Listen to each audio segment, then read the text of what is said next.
from D&D Party Rentals, and today I'm going to be showing you how to operate our Sno-Cone Machine.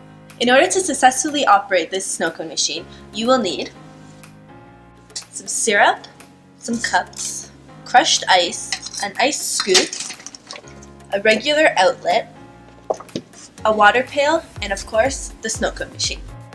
First things first, you're going to want to set down the machine onto a table, and then you're going to want to set down a water pail below the table to catch any excess water that may drip down throughout the process through the drip hose. Once you've done that, you're going to want to plug the machine into a regular outlet, or as I've done here, just into an extension cord, followed by powering it on. Next, you're going to want to lift up the pusher handle and pour in your ice. Pour in a decent amount and then close your lid. Now here's the fun part. You're going to want to keep one hand on the lid and one hand on the motor button. As you press this button, at a steady movement, push down on the lid.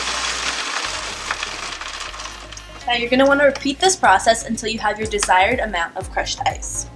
And once you're ready, you want to take your cup and a scoop of the ice and scoop it into the cup. You can use the end of the scoop to round out the edges. Then you're going to want to take some syrup. Here I'm using cherry, my favorite. And now you're ready to serve and enjoy your very own delicious Sno-Cone.